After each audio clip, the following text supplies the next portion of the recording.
Hello everyone. Today's topic is yoga and asanas for preventing different diseases. In this series, the first disease obesity. Yoga for preventing obesity. At first, what is obesity? Obesity is excess accumulation of fats resulting in increased body weight. It means large amount में body में fats का जम जाना जिससे कि body weight का असीमित मात्रा में बढ़ जाना ही मोटापा या ओबेसिटी कहलाता है. यह है ओबेसिटी की definition. And in this problem or in the problem of obesity, the excess fat of body get deposited under the skin, especially in areas like abdomen, chest, shoulders, and buttocks and legs. For that, it is resulted as a weight gain. जब बहुत सारे मात्रा में कुछ body के special parts जैसे कि abdomen, chest, shoulders, बुटेक्स और लेग्स, इसके अलावा चेस्ट, इनमें लार्ज अमाउंट में या एक्सेस अमाउंट में फैट जम जाता है तो ये जो है वेट गेन का कारण बनता है. इसे ही ओबेसिटी कहते हैं. Now symptoms of obesity.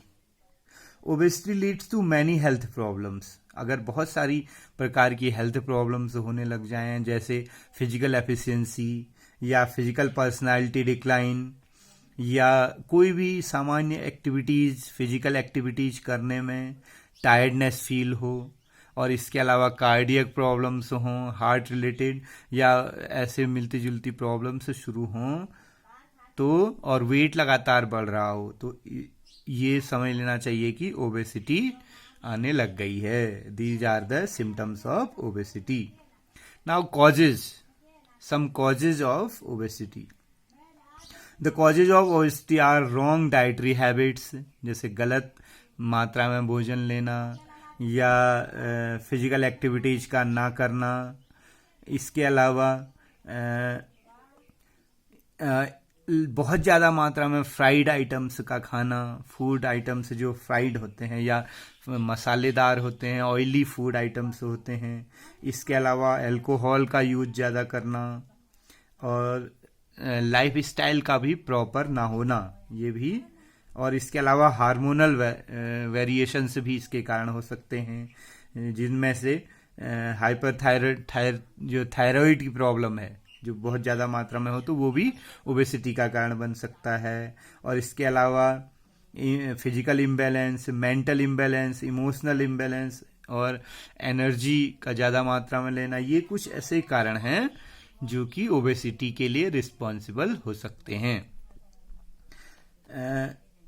अब इसके लिए क्योरिंग मेथड्स, बहुत सारे योग और आसन हैं जिनके द्वारा हम ओबेसिटी को क्योर कर सकते हैं या ओबेसिटी को रोक सकते हैं या ओबेसिटी है मोटापा है तो उस मोटापे को कम कर सकते हैं. सम योगिक आसन cure these problems by increasing physical activity and controlling glandular functioning like thyroid, pancreatic and digestive hormones. और इसके लिए बहुत सारे आसन हैं जो कि हेल्पफुल होते हैं ओबेसिटी या मोटापे को रोकने के लिए और मोटापा है तो उसको क्योर करने के लिए. फर्स्ट ऑफ ऑल वज्रासन, और इसको रॉक सिटिंग पोजीशन भी कहते हैं. रॉक सिटिंग pose या rock sitting position. In this asan, the individual sit with fixed legs while hands are over knees and back straight. Body is resting over the ankles. And here it is the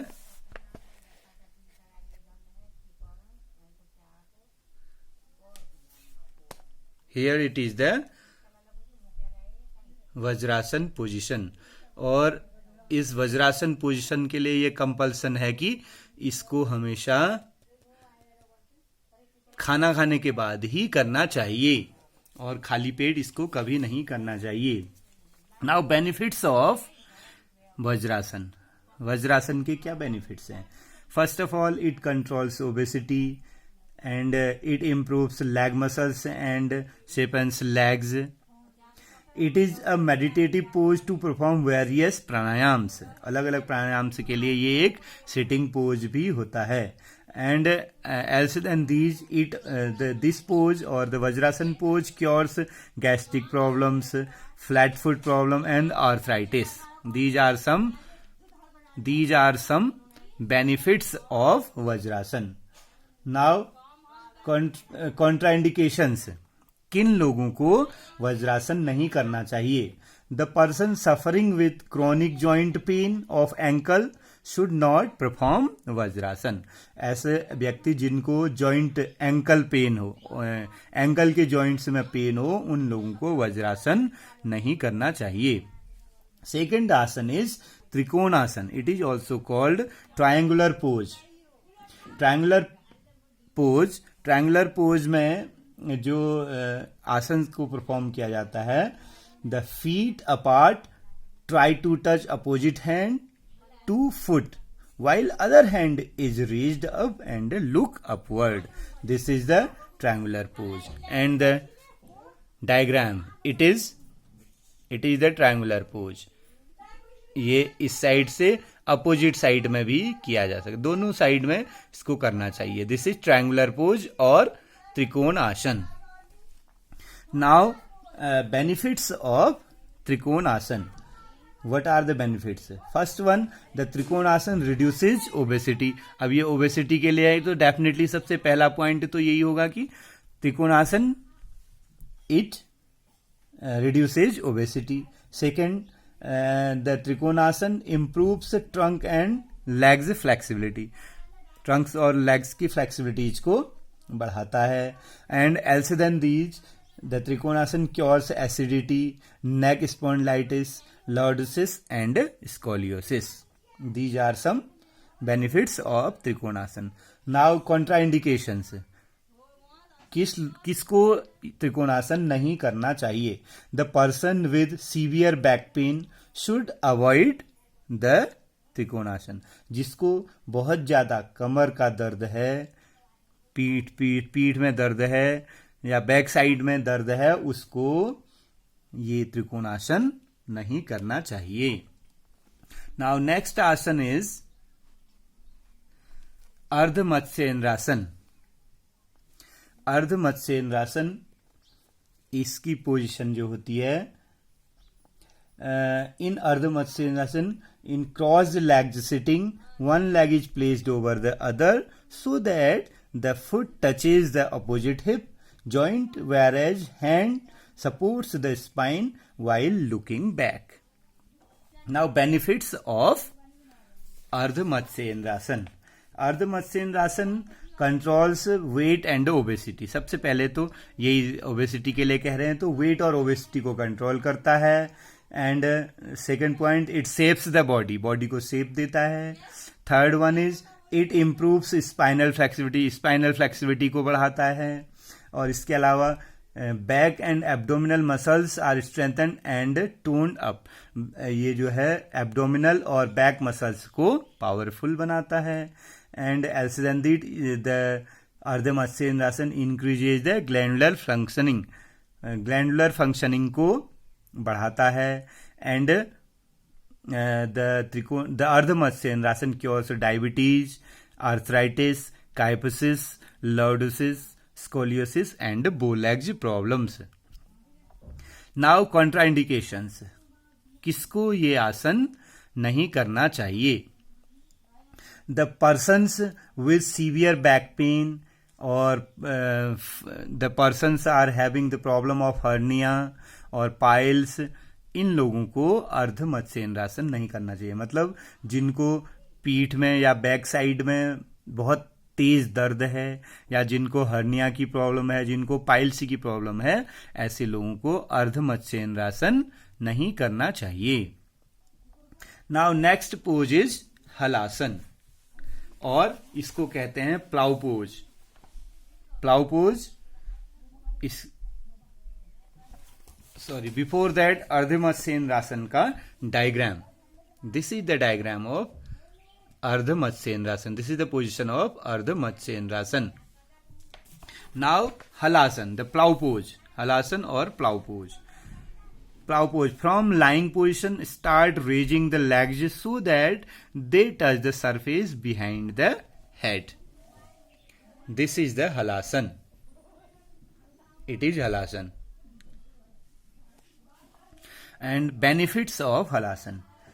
First of all, it controls obesity, क्योंकि obesity के लिए है तो सबसे पहले तो ये obesity को कंट्रोल करता है. Second, back and shoulder muscles are improved. इसके द्वारा पीठ में की बैक, कमर की या शोल्डर मसल्स जो हैं ताकतवर बनती हैं या मजबूत बनती हैं. And it cures gastric and digestive problems. Digestion से रिलेटेड और गैस्ट्रिक प्रॉब्लम्स को भी क्योर करता है. नेक मसल्स को मजबूत करता है. इसके अलावा बैक पेन को भी क्योर करता है. और इन सब के अलावा हलासन जो है आंख को भी, मतलब आईसाइट को भी, दृष्टि दोष को भी दूर करता है और आंखों की पावर मजबूत करता है. It improves eyesight. These are some benefits of halasana. Now contraindications. किन लोगों को हलासन नहीं करना चाहिए? The person suffering with neck and shoulder pain should not do the halasana. अर्थात जो लोग नेक पेन, जिनके गर्दन में दर्द है, जिनके कंधों में दर्द है, उन लोगों को हलासन नहीं करना चाहिए. कॉन्ट्राइंडिकेशंस हैं ये, यानी कि जिनके गर्दन और कंधों में दर्द है उन लोगों को कॉन्ट्राइंडिकेशन में का मतलब है कि किनको ये आसन नहीं करना चाहिए. ऐसे लोग जिनके कंधों में दर्द है, ऐसे लोग जिनकी गर्दन में दर्द है, उनको हलासन नहीं करना चाहिए. इसके अलावा ये तो हमने कुछ आसन से पढ़े, जैसे वज्रासन, त्रिकोणासन, अर्धमत्स्येंद्रासन, हलासन. इसके अलावा और भी आसन से होते हैं जो कि ये ओबेसिटी को रोकने के लिए मददगार हो सकते हैं. Some other asanas and pranayamas for controlling obesity are, first one is paschimottan asana. Paschimottan आसन के अलावा